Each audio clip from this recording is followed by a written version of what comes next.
안녕하세요. 김성길 목사와 함께하는 사람 이야기 제2단원의 G7 과정입니다. 자, 이 시간에는 전 시간에 이어서 제14장으로 넘어가겠습니다. 그래서 14-1회가 되겠는데요. 14장에서는 감정을 바꿔라. 감정은 내가 바꿀 수 있다. 이제 이런 주제로 몇 가지 말씀을 나누려고 합니다.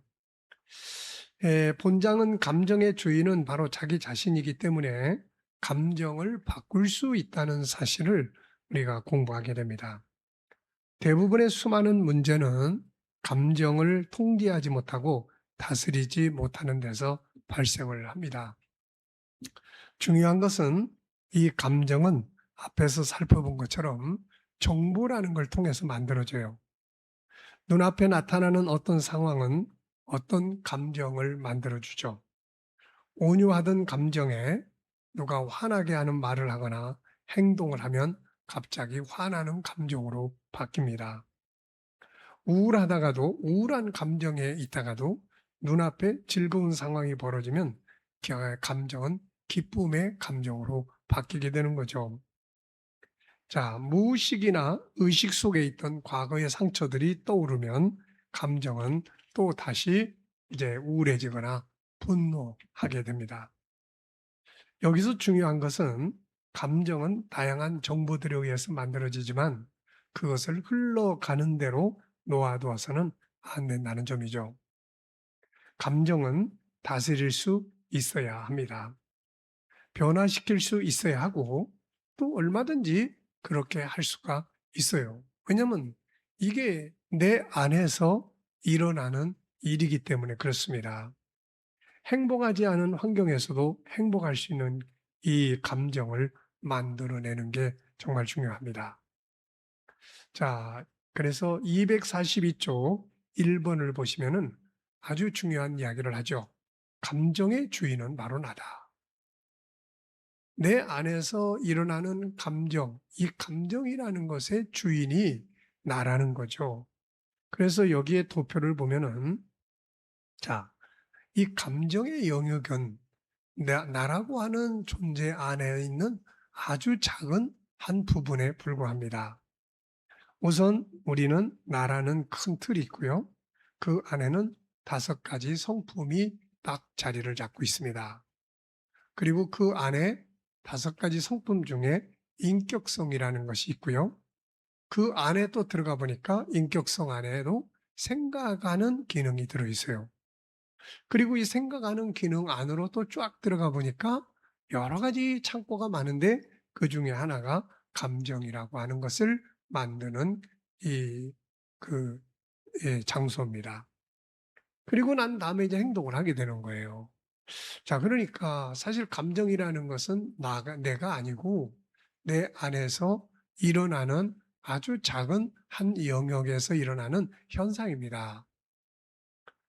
마치 대한민국이라는 큰 나라가 있다면은 그 나라 안에 저 시골에 예를 들면은 제 고향 벌교 거기서 일어나는 하나의 사건.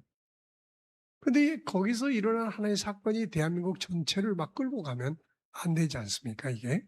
그래서 대한민국이라는 큰 틀이 바로 이 그쪽에서 일어나는 그 벌교에서 일어나는 작은 지역에서 일어나는 그 일을 잘 컨트롤해 주고 이끌어 가줄 수 있도록 하는 거죠.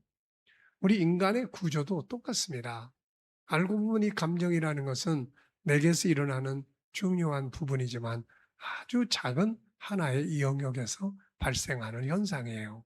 근데 이게 나라고 하는 이 엄청 큰 틀을 끌고 가버리면 안 되잖아요.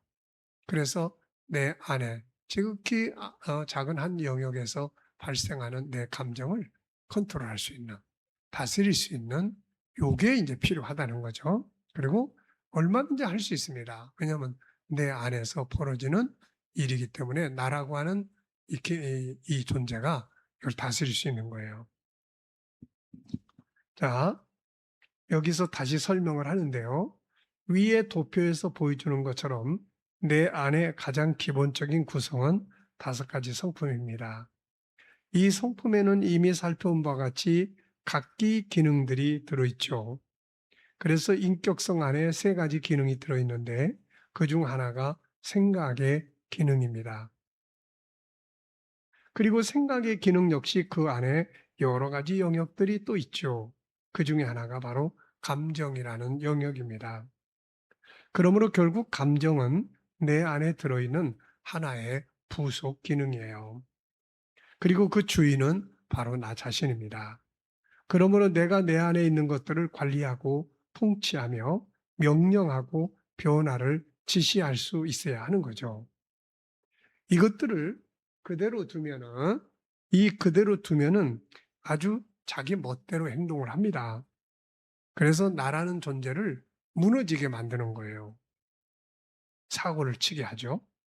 예를 들어 보면은 기분 좋게 있는데 아이가 학교에서 들어오면서 신경질을 막 부립니다. 처음에는 좋게 대하다가 아이가 엄마 핑계를 대고 불평을 해대고 말을 안 듣고 하면 서서히 감정이 상하기 시작을 하는 거죠.